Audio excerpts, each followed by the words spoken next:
We all know how many licks it takes to get to the Tootsie Roll center of a Tootsie Pop. But do you know how many repetitions it takes for a word to stop making sense? If you've ever had the experience of repeating a word over and over until it temporarily loses its meaning, you're not alone. This is a well known psychological phenomenon called semantic satiety. In this video, we'll be discussing what semantic satiety is and what function it serves, other than to make our brains feel weird for a few seconds. First, if we look at the term semantic satiety, its two root words essentially explain the entire phenomenon. Semantic means related to meaning, and satiety means satisfied or saturated. When you experience semantic satiety, it literally means your brain has become satisfied that it's extracted all the meaning from the word. I'm going to repeat the word fork several times in a row. Listen carefully and see if your brain reaches a state of semantic satiety. Fork, fork, fork, fork, fork, fork, fork, fork, fork, fork. Did your brain reach semantic satiety? Let me know in the comments.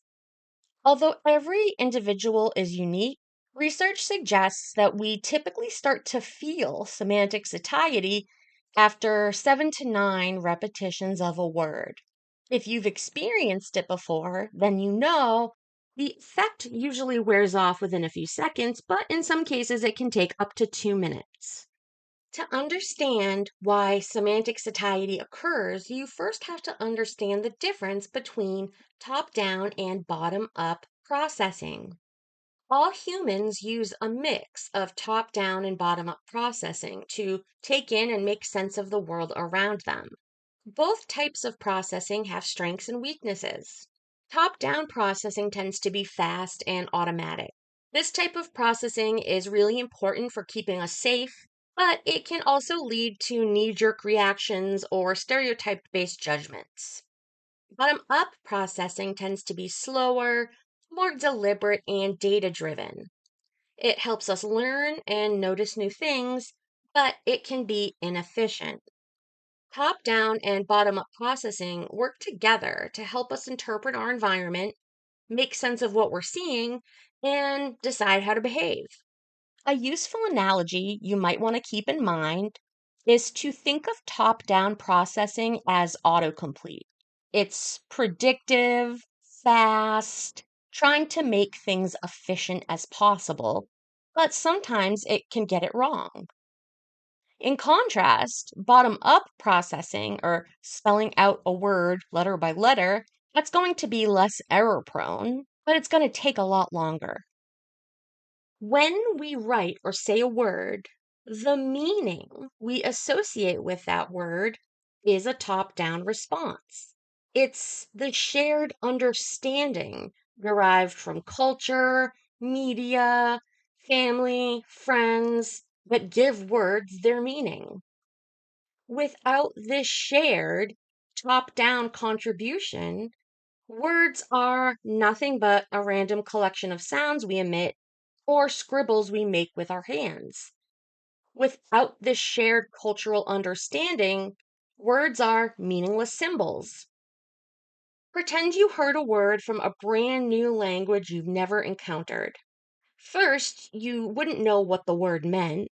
And second, you might not even recognize it as a word, depending on how similar or dissimilar it is to language you know.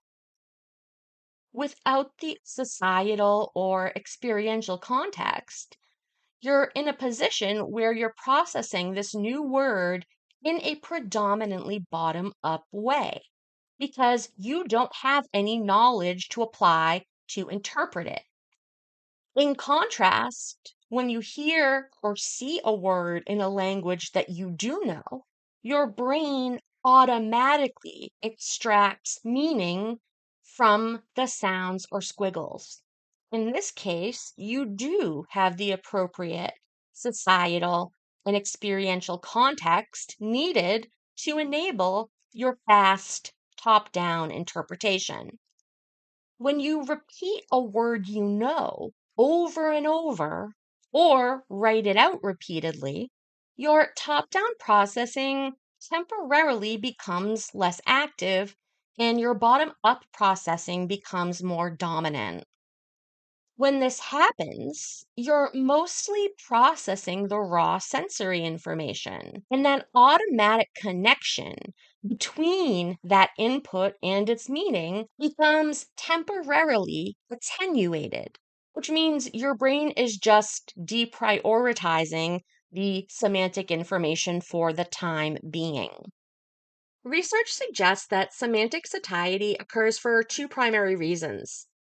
First, repeated use of a word over and over temporarily may desensitize the neural pathways involved in meaning making. Second, it can be a way to make your cognition more efficient, kind of like your brain's way of saying, okay, I get it, no need to continue spending effort on extracting meaning from the same thing. This leaves you with just the raw sensory information, which can feel odd and unfamiliar while your brain recalibrates. If you're interested in exploring the relationship between words, meaning, and communication in a horror movie context, I highly recommend the film Pontypool. Now that you know what causes semantic satiety, there's no need to panic the next time it kicks in. It's not a glitch. Your brain is just getting a little bit bored.